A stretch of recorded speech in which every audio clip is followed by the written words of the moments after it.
Welcome to VWMOOC 26 and today's session. Today we're in Second Life and we've got two speakers, Sheila Weber, known as Sheila Yoshikawa in Second Life. She's faculty member in the School of Information, Journalism, and Communication and an honorary fellow of the Chartered Institute of Library and Information Professionals. Her research and teaching focus on information literacy and information behavior. She's a blogger, and she's been a blogger since 2005. She also worked at the British Library before becoming an academic. In Second Life, she's been here in Second Life since 2007. She's taught students and led events in Info Lit High School Island. She leads the Virtual Worlds Education Roundtable every Thursday, just like today, and co-founded the Virtual Worlds Education Consortium. She received the 2023 Thinker Award, and she is a UOS Senate Award. Our second speaker today is Dr. Mark Childs, Gann McGann. He's a senior learning designer at the Durham Center for Academic Development, Durham University in the UK. He specializes in pedagogic design for online and blended learning, with a focus on learner collaboration in virtual environments. Mark holds multiple degrees, including a PhD in education from the University of Warwick, and is a senior fellow of the HEA. In 2021, he received a National Teaching Fellowship for his work with virtual reality and video conferencing. He is co-host of the Pedagozilla podcast. He also authored a book of the same name, so I suggest you look it up. In Second Life as Gann McGann, he presents widely on immersive learning, and this is what this session is mostly about. So, hi everyone, and welcome to the Virtual Worlds Education Roundtable. VWER meets on Thursdays at 12 noon Second Life time for an hour. That's 8 p.m. in the UK, where I am, 3 p.m. US Eastern Time. VWER is a forum to educate and inform the community about issues that are important and relevant to education in virtual worlds. We work in collaboration with the Virtual Worlds Education Consortium. This is a public meeting, so I'll be keeping and publishing a transcript. It can be found at vwer.info. We continue to develop a community of educators around the world. Hi, Skipper. So please join the VWER group here in Second Life. I think most of you who have already joined the group. There's a joiner kind of behind me and to my left. Also, we have a Facebook page group, which the link is there. And this week, we've got our final session where we collaborate with the Virtual Worlds MOOC. So after the introductions, we're going to teleport to the realm of pedagogy for part 2 of our tour, in which we welcome Gann and Marie, or outside Second Life. That's Dr. Mark Childs and Professor Rebecca Ferguson. And it's mostly going to be in voice. But before that, let's start as we normally do and introduce ourselves in text chat. Just type into text chat as much or as little as you want to say about yourselves, or you don't have to say anything if you don't want to. So after the introductions, we'll be teleporting. But first, let's introduce ourselves to each other. And I'll switch off my voice for a moment while we do that. Those of you watching the recording, you can see here in the local chat that the participants are dropping information about themselves as an introduction. So I will do the same. It's a global community. There are people from all around the world who meet here on Thursdays, Pacific time, which is Second Life time, at noon.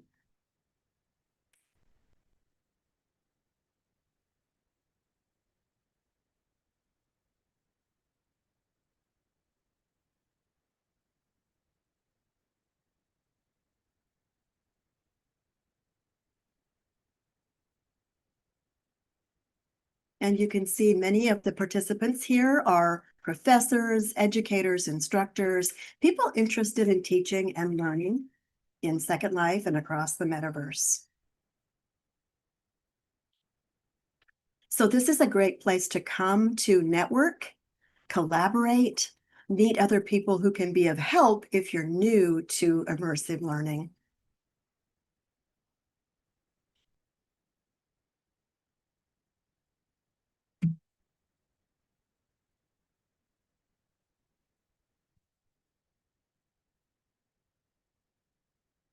Pan out so you can see a little more about this beautiful region while people are introducing themselves. You can see it has a lot of landscaping, very creative resources all around.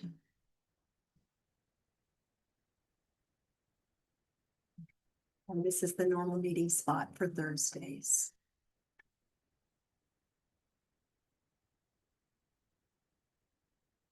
To the immersive feeling, you simply touch it, and then you can choose to get a piece of cake.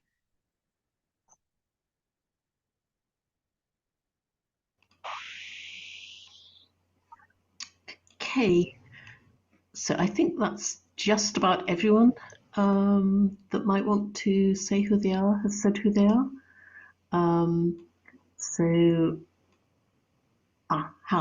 Hello to Marie.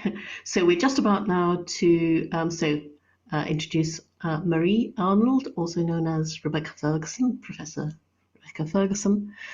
And also, I'd noticed that, Chandra, that you've got your session immediately after ours, so we'll make sure that we end promptly to give people a couple of minutes to get to your session, which I'm also hoping to go to.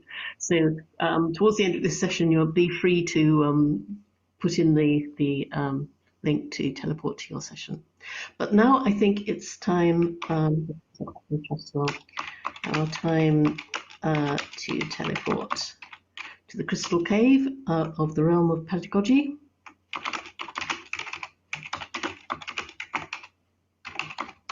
So this is the link.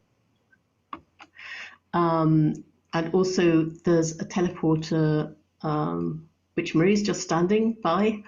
So if you click on that, it will pop up the map and you can then teleport. Way out over there. Okay, if everyone's here, I will just follow me, and as we walk through, we'll recap very slightly where we were what we talked about last time.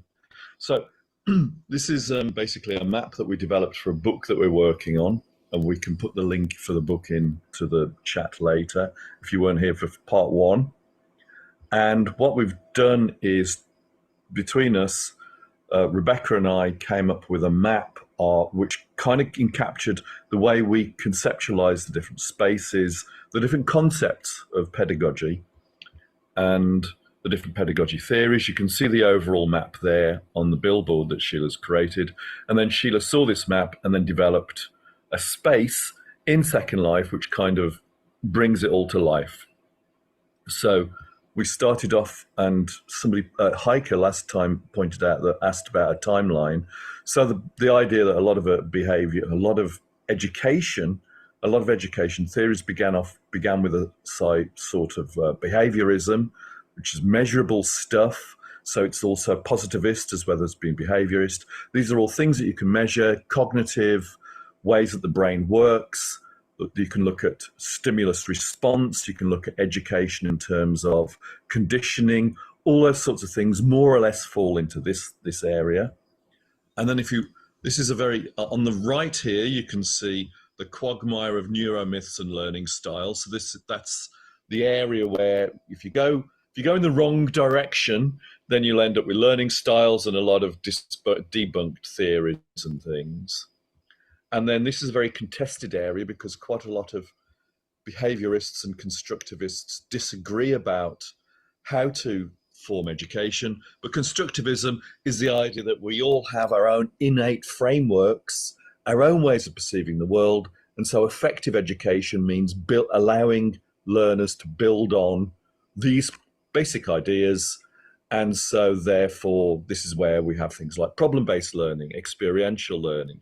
So you provide problems and experiences for learners so they can construct their own view of the world and construct their own meaning. So those are the kind of the first two things we looked at.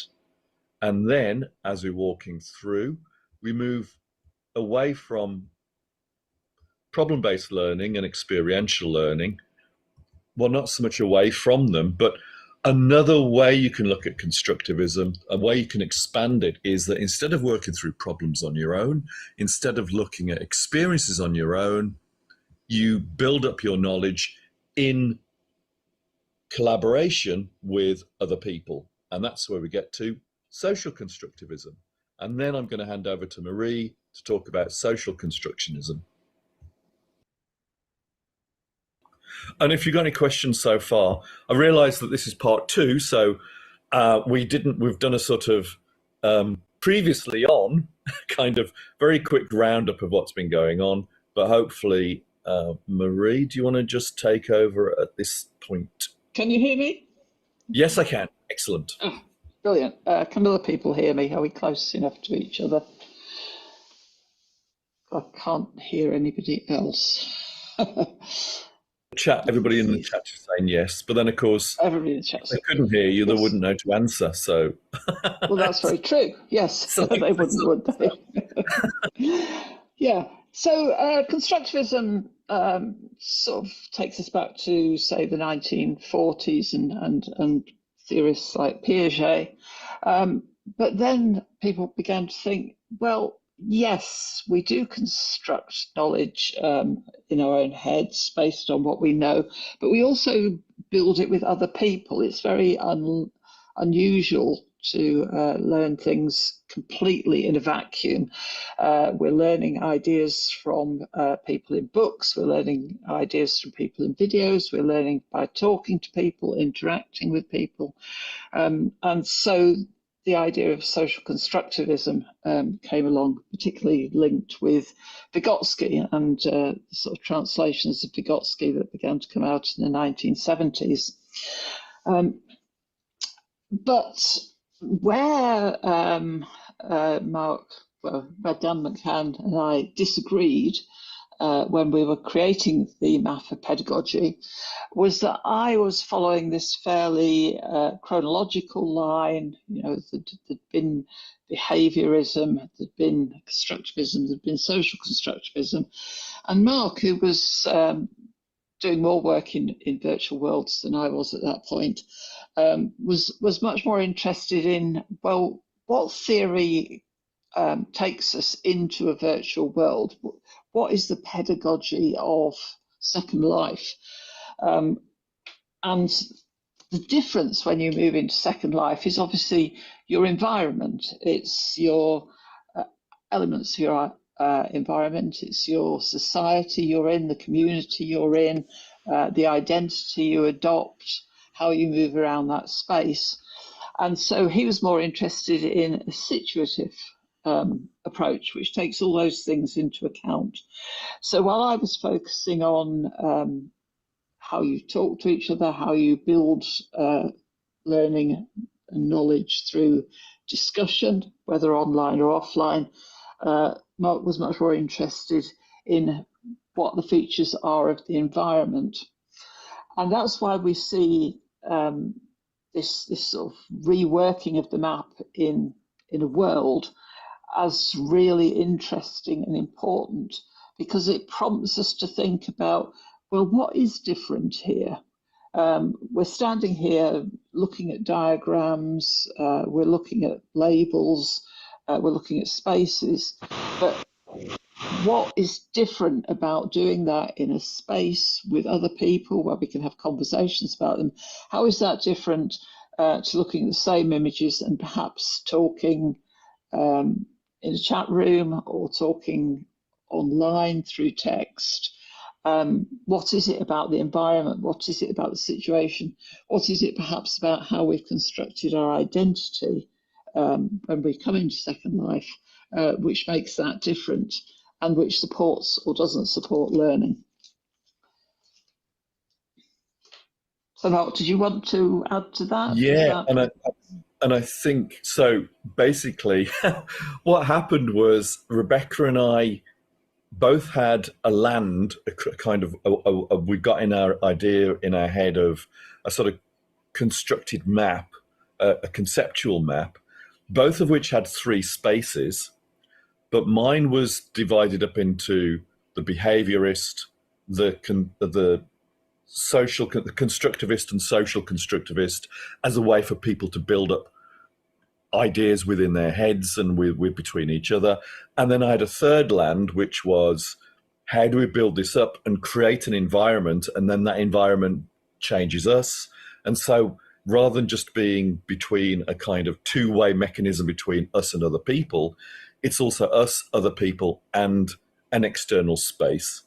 And one of the reasons why I divided it up in that way was I read a paper, and it's no longer available online directly. I just checked before this session, but I'll see if I can track it down and share it because it's fascinating. And it said, one of the ways in which we get evidence about what's going on, and this is why I was talking about positivism, is for behaviorists and for people who are looking at the brain and the way the brain works, data, information, our understanding of that comes from measuring stuff. So we can see an external thing that we can look at brain activity, or we can look at the way that people respond to different things in a very objective way, or as objective as you can be. Whereas constructivism and social constructivism, they're all interviewing people or talking to people about their perceptions, about their experiences, mainly about how they feel about things, which is why we called this land the land of the elves, because I always thought of those as people going around feeling things and, sort of having all this imaginary stuff.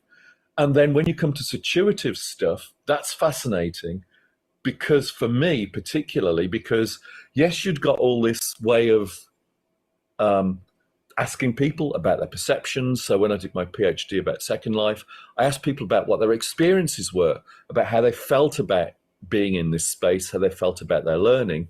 But also you'd got stuff that you could measure objectively, which would be time spent in world.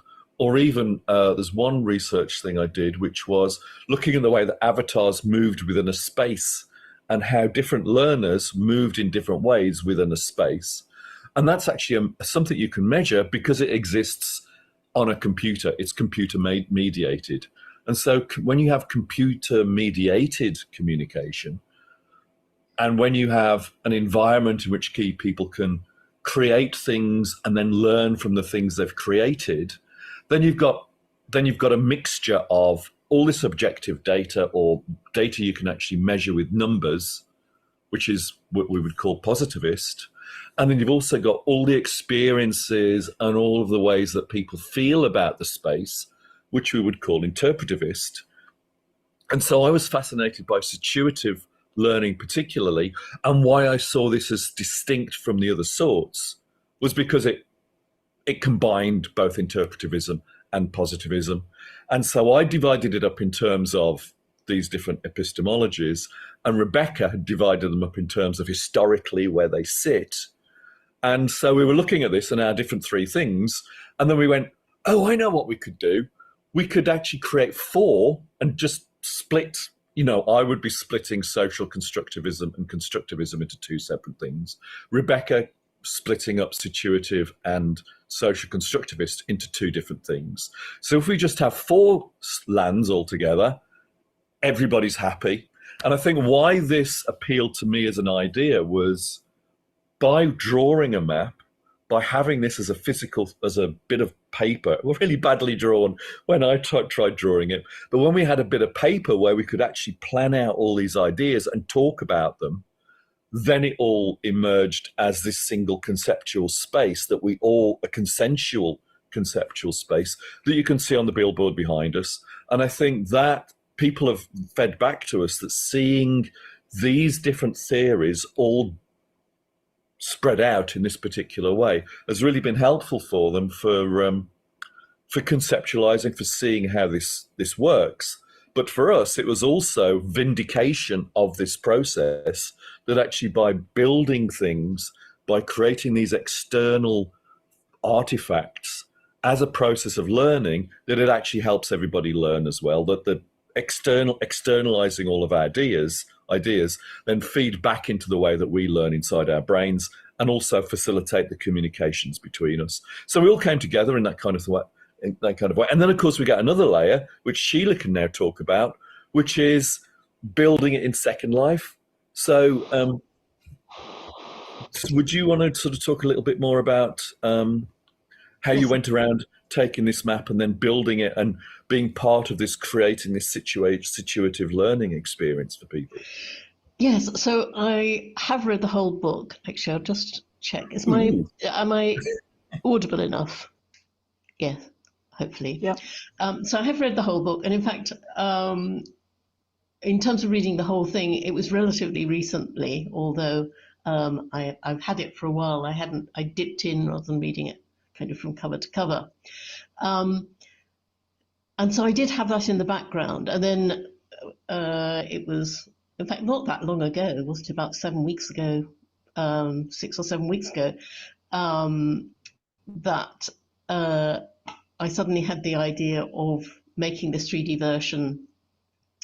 And I wanted to make it, so thinking of the practical considerations, I thought it would be nice to make it on the land, because although ideally you're getting the luxury experience of being guided around by Gann and Marie, but we do have people just landing on the island, or people might kind of just want to come here on their own. And if it's on the land, then people can bump into it more easily. So I thought about putting it on a sky platform, but having it on the land meant there are constraints, because there were certain things I wanted to keep, like the students' material that's in the cabins and things that's on my right, where there's a little bridge from problem-based learning. I didn't get the permissions from my students, and so I can't move them, and I don't want to delete them. Also, there was the Centre for Information Literacy Research, which is the modernist building. I actually moved that and everything inside it towards the sea, much further towards the sea, so I could get the land space. But just talking about how you can construct something, there are the kind of the physical constraints of this particular piece of land, which was not exactly the same as the one on the map. And also that I did want to make a bridge between problem-based learning and the material on my right.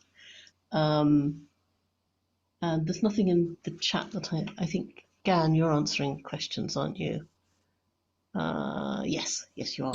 There was one about social presence, so I've just and about whether we looked at that, and that's been part of the research I've been doing since the 2000s, about how social presence and presence and co-presence all are slightly distinct, all overlap quite a lot, and how some of them are actually stronger or easier or more quickly acquired than others.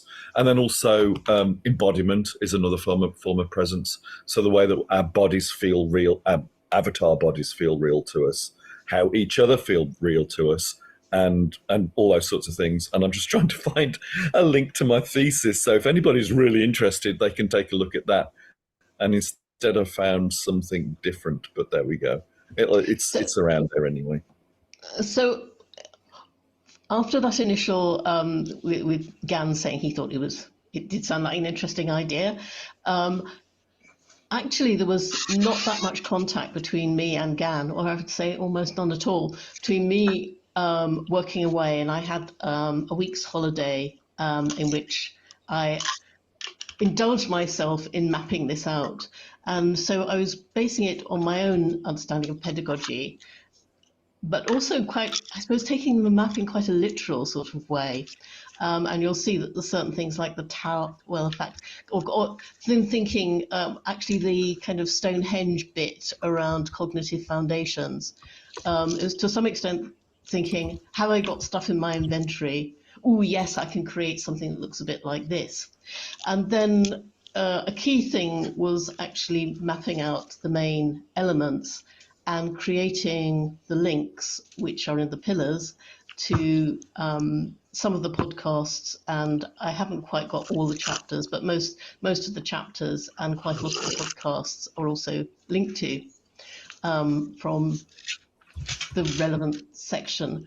And I was also trying to indicate some connection. I like the spacecraft that's by Constructionism, and the predator bow that's by situative learning, because that's a kind of indication of the pop culture. And also Gann had presented his own model from his PhD thesis, which I knew that I got a picture of, and what he provided the element. And it was after I'd done that I was starting to think about how there's kind of the practical thing of how I partition it off from the other things that are in this flat space, and also then getting more ideas about how I could connect it to different bits of Second Life, how I could make this not just a load of links outside to PDFs and to podcasts, but also, and I've only really started on that with the mini golf game, but and also you will see that over here, I'll just close this. Oops, sorry, Max. So, I mean, with collaborative learning, there's not enough seats for everyone, but you will see that I have actually set up a campfire, because campfire owner, they have a symbolism in the physical world, but they're really symbolic, I think, in Second Life. If people want to create a sort of educational gathering point, almost always it tends to have a circle of seating, and then, or more often than not, there's a campfire in the middle. So that's an immediate signal to anyone who knows Second Life to think, oh, this is somewhere where we'll sit down and chat and learn informally from each other. I'll just mention one other thing. I mean, even as you were talking, Gann, I was thinking I need to spend more time on this, because it sounded as though I should have been putting a little kind of brook or a kind of small river kind of around where I'm walking now to partition off activity theory and situative learning. Perhaps I've got communities of practice in the wrong place. So I think... Yeah, I tried to, because of activity theory, I wasn't very happy with activity theory. It's great for social constructivist stuff, but what I was finding was that there's things within Second Life, and Rebecca mentioned these earlier. One of them is this, and Chandra just mentioned it as well, about the key role of social presence. And so one of the differences between your regular activity theory, your cultural historical activity theory, which is tools and the subject and the object, but also communities and roles and all those sorts of things, is that works fine for real world, physical world type stuff, because we're embedded in those, and questions like presence don't necessarily come up so much, because, you know, we take presence in the physical world for granted. We shouldn't necessarily, and I've written something recently on that, and that will be interesting. I'll be sharing that in a couple of months at one of the expert seminars that the VWBPE people do. But what I found was that the key things that made a difference, this is what the research was, the thesis was presence and identity are so fundamental. Developing a presence within this space is so fundamental. And identity is such a key thing as well, in the way that identity emerges, that you had to add that to activity theory for activity theory to make sense. So I think maybe there should be a brook, but that brook should be between social constructivism and activity theory, and because the activity theory stuff I came up with is purely for situative learning specifically.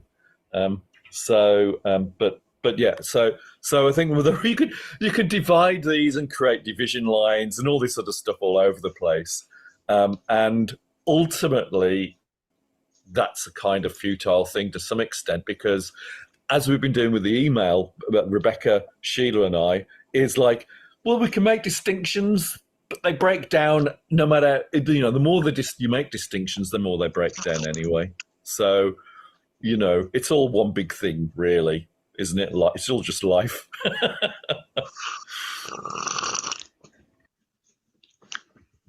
But I think what's coming out of this is that creating this space and moving it from a two-dimensional map to a three-dimensional space makes us think once again about how it's constructed, how these things relate to each other, and what our understanding of them is.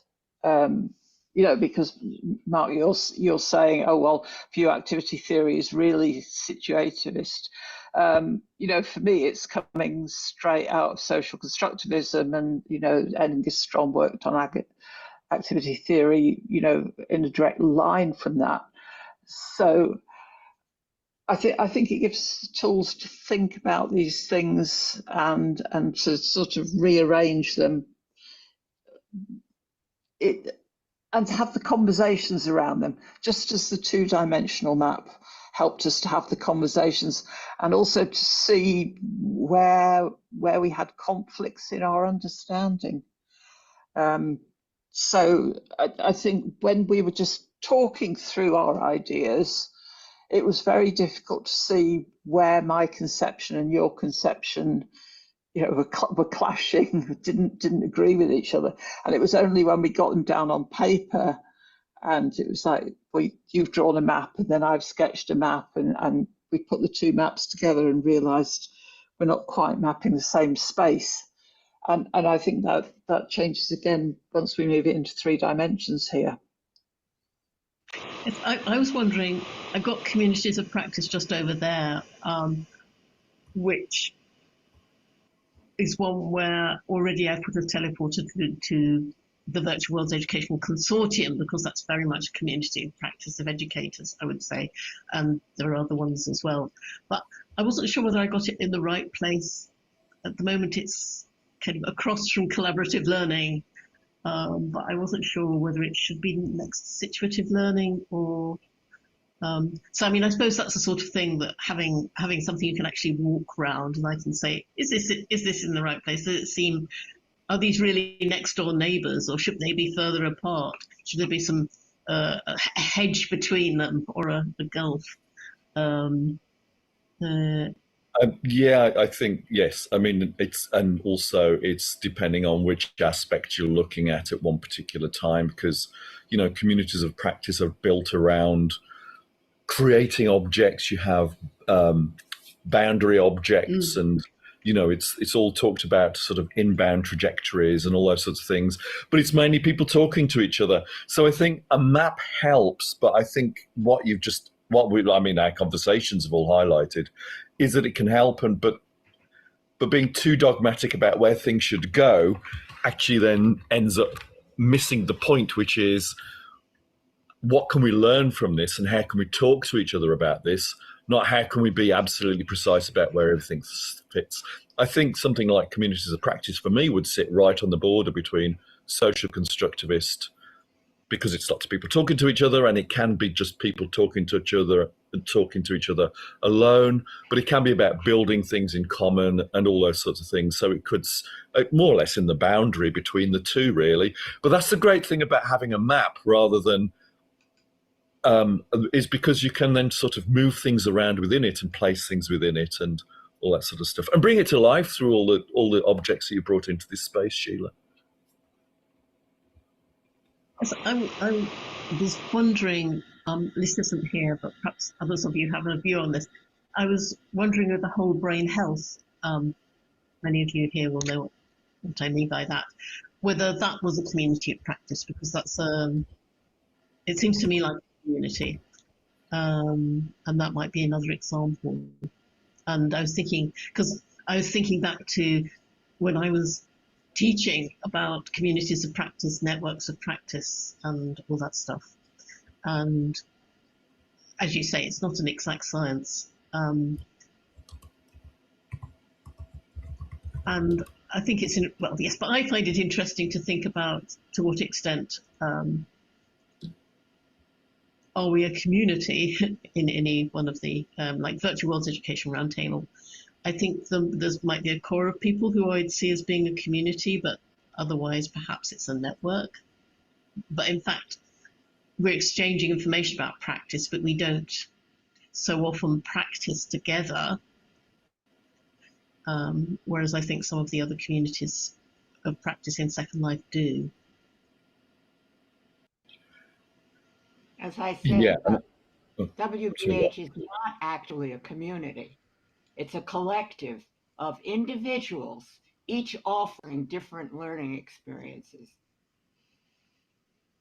So you don't feel that they're exchanging their practice as well? They're kind of just functioning individually, and lists might have an overview. Yeah. Each person has his or her own focus or way of presenting or teaching, and then people can do interactive stuff in that domain. But the people who are at WBH, by and large, do not interact with each other. That's very interesting. Interesting. Oh, And isn't wait that a minute. Yeah. All right, we're thinking of adults that might have different social influences, but when you collectively put students in a classroom who maybe come from different backgrounds, that would be a way of sharing your social constructivism, because you're coming from different backgrounds, different ethnic identities, and you're overlapping, even though it's a child's knowledge, different types of knowledge systems. And the person that's teaching is trying to collectively pull it all together in one small box in the room that they're in, correct? Yeah, absolutely. And then each individual learner within that space is building on their own understanding and layering in all of these different perspectives on top of what they already know. And so, yeah, that, I think for me, that would, I mean, again, let's not get, I mean, I love labels, and it really helps me think my way through it. But I mean, for me, that would be such a core social constructivist example of how people can learn. And you see these big dynamic arguments between, oh, but there's no evidence for social constructivism. Well, there isn't if you're looking at the minutiae of how brains work. But if you go into that classroom, you can see people learning in that kind of way, building on, learning from each other's experiences. And so for me, this positivist versus interpretivist way of perceiving the world is just not the way it is, because you can see these sorts of forms of data and evidence coming from everything. And for practice-based things like teaching, just look at what people are doing, looking at the way that they're interacting, and you don't. Yes, ultimately it's just stories, but they're really powerful stories. And I think, Sheila, if you do, when you've done things like that, and you see the way that different learners from different cultures combine to synthesize this new learning between them, I think that's really powerful. Why that's not my thing particularly, I love that and I think it's really useful, but what fascinates me is what also happens when you get people to make things between them. If you got all those people and you got them to make something, and you got them to, this is where constructionism comes from, by building things. And it could be by like making Lego models or whatever, and the conversations that happen around that, I think, become even more fascinating, because people are co-creating a physical artifact. Well, when I say physical, it could be a virtual artifact, but by co-creating artifacts, I think it unlocks far more, even more than the sort of scenario you're talking about. And that's what I try to sort of, and that's what Rebecca as well is fascinated, what brought us to this space, and what the map and what our book is trying to, it is a sort of timeline and is layering, and we don't want to say one's better than the other, But the way the book's written is that it ends with constructionism because that's the best one of the lot as far as we're concerned. Exactly. Oh, I love that. Pionia. Yeah, it is physical when you're an avatar. It's a fake. It's a false dichotomy. This physical virtual is a absolutely false dichotomy. It's physical when you're an avatar. And when I say physical, I don't mean something solid. I mean something you can see, something you can share, something that's out of your head and in a space, and it can be a virtual space as much as a physical space.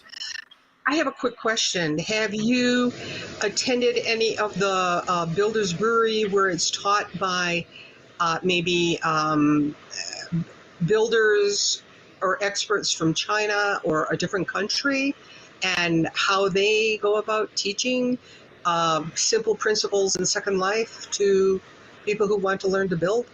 This is, I mean, it's just off the wall. I'm just asking. I haven't, but it'd be fascinating. I bet there's somebody here who has. Has anybody actually worked in that kind of space with that sort of people? I mean, Marley, I'm guessing you've done something along. When I first started for a couple of years, but Stranger, I think you have more contact with a lot of the Builders Brewery, don't you, still? I have not.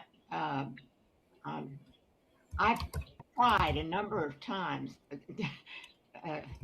finding people to interact with at Builders Brewery, and I was not successful. One of the things about here is that things are offered, and if you're interested, you go, and then there's a group of people who are focused on the same thing at the same time. But it's very difficult if you want to find kindred spirits outside of a class that's being offered to explore ideas that you have. So, the pedagogy there is different. Oh, yeah, but I just typed, and look at what Gann is writing too. Marley, you taught to the Chinese, okay? And you have never spoken about if you had to adapt some of it to their cultural perspective. And secondly, if Gann, you're teaching between these two universities, how documented, because it'll be very fascinating. Oh, I mean, it's a research project, so it hasn't started yet. So because we just bounced the idea around just before the academic holidays, and of course my two collaborators have disappeared off, so they'll be back. But I mean, this is, I think it was you, Sheila, who asked, have I done really much in this in the last 15 years? It's not much, and this for me is the social virtual world is way more fascinating than just sticking a headset on and connecting with a few, so on your own with a VR environment, but bringing people together from different environments, from different cultures, getting them to mix together like we're mixing now, I think that unlocks so much more interesting stuff. Yes, and it would be interesting to have Sheila, Gann, John O'Connor, who's the teacher from Turkey that does all of the. I mean, it would be interesting to have you sit down as a panel of people talking about this idea of social constructivism and pedagogy and how you teach students and how students learn. Yeah, I think I don't want to predict what. Well, I mean, Rebecca, do you want to come in on this and sort of feedback on those different cultural differences that you might observe or might not observe? I know when we were working on the team grid, we worked with, we were mainly working with teenagers from the UK, but we then worked with a group from the United States, and it was really interesting, the sort of very different pedagogic approaches from the two groups. We were doing a sort of very exploratory social constructivist piece of work.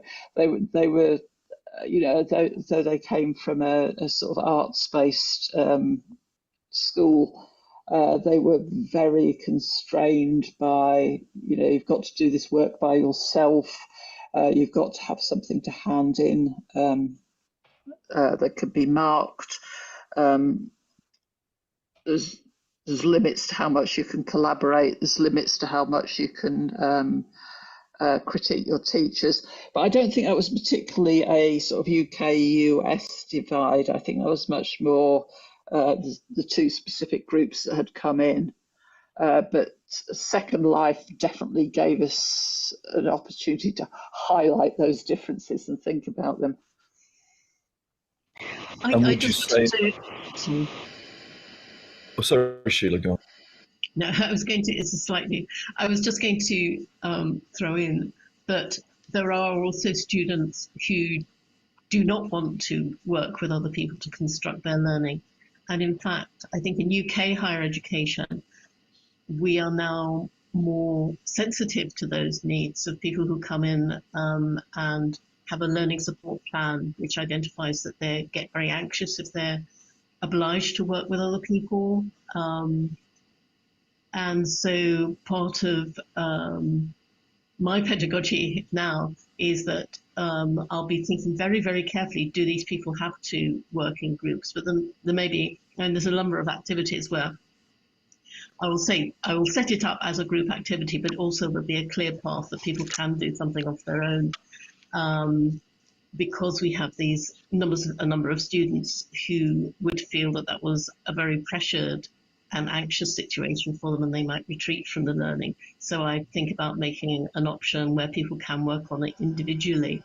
So I just wanted to highlight that, and I think this is documented, about students not always being totally on board with working together for various reasons, like higher kind of students who see themselves as very high achieving students and don't want to be dragged down by these other people who they don't think are as good as them, people who have got a lot of anxieties and need learning support to enable there to be teaching which matches with their needs, and so forth. I think one of the things that came out of writing the Pedagozilla chapters were that we could highlight some of the ways which these things don't work. So, for example, the chapter about situativist pedagogy was based around Predator, the movie, and it was saying, oh look, you know, Arnie is really good at this sort of learning. Look at this, he uses it to win and to beat the predator. But of course, what you notice is that nearly everybody else is rubbish at that form of learning, and they're all killed horribly. And we saw that again with Lord of the Rings, where we were sort of talking about social constructivism in terms of the Council of Elrond. The Council of Elrond, they're pretty good at social constructivism, but they don't get everybody on board. And, you know, in the end, that leads to death and the breakup of the fellowship. So one of the things we found useful about taking the pop culture as a metaphor is that you can come at a pedagogy from a different angle, and it helps you to critique it as well, just to understand it. I was chatting to, I think it's the Dean of Creativity at the University of London. Sorry, it's an arts University of Arts London. I don't know how I couldn't get that sequence right. So, and also is a post-digital education reader in post-digital education, and he was talking about friction, and about where creativity comes is by putting friction in place. And I think that's a nice lens for talking about what Rebecca's just been talking about, is by taking Lord of the Rings and by taking social constructivism, it's the friction, it's trying to find where those two things can resolve each other and where there might be dissonance that creates the interesting things. And I think that's where I think a lot of interesting learning can happen, and why matching the learning to what the students say they want isn't always the most effective thing, because actually it's in the friction between what they want and what they're getting where a lot of the learning happens. So I think that's an interesting approach, an interesting lens as well. And the other thing I was going to say about cultural mismatch is, yes, it's independence versus collaborative and attainment and grades. I think it's also attitudes to play. And I think that's a very interesting thing to explore, particularly cultural differences to play, because I'm working on a project which is trying to make education more playful, because it's psychological safety and creativity and community building and all those sorts of things. But you find within cultures, you'll get some people are more pro-play and some people are anti-play, and some people will actually deny the fact that they play as adults. And I mean, Marley's sessions are so playful, but it's permission to play, and that's the key thing. I don't want to speak on for what you do, but this, for me, this is what I take from it, is the very first lesson you learn is permission to play in those sessions. So I think that's another. I think that's these environments as well, kind of not necessarily enforce play, but play is inherent to them. The way we dress, the way we interact, the kind of environments we're in, it brings play in a way that we don't always. It's a lot more difficult to attain in a physical environment. Just before we close off, I wonder whether we could just go through the gate outside, where there's a few bits to do with learning design. And I think learning design is going to be the feature of volume 2 of the Pedagozilla book. Yes, it is. We're getting towards the end of it over the summer. So, yeah, we're looking forward to that, to sort of trying to get that one out to people. Do you want to lead the way then, Sheila, Yes, so that we can follow you? Okay.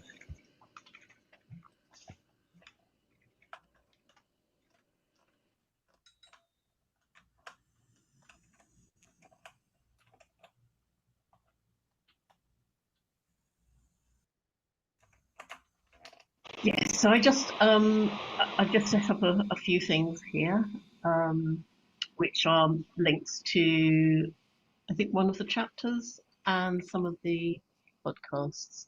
So there's a podcast about Harry Potter and the Learning Design Proposal, a podcast about how do you fight off dementors using constructive alignment, and then on March, how you increase happiness quotient in Say Yes to the Dress through phenomenography. The one about the Muppets, and ADD, i.e. learning design. I think that's it. That's all of them that I've linked to so far. These are wonderful. I am very intrigued.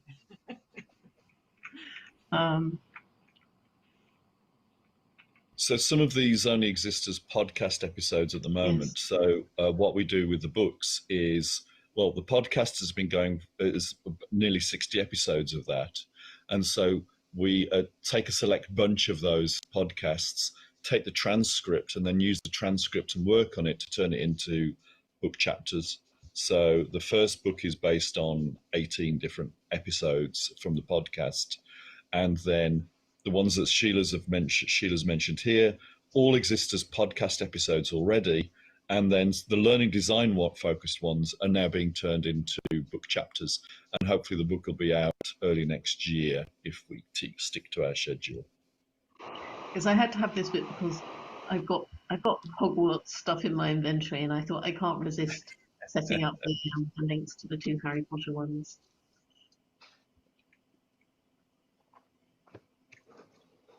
Now I'm aware that we're going to have to finish in a couple of minutes so that there's time to teleport to the next VW MOOC event. So Gann and Marie, have you got some final words for us?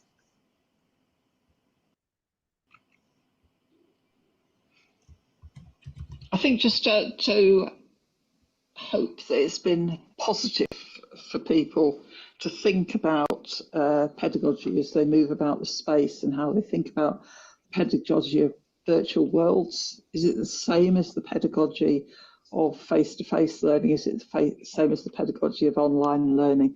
I mean, what ways is it different? I hope you've found it useful to reflect on that and to talk about that.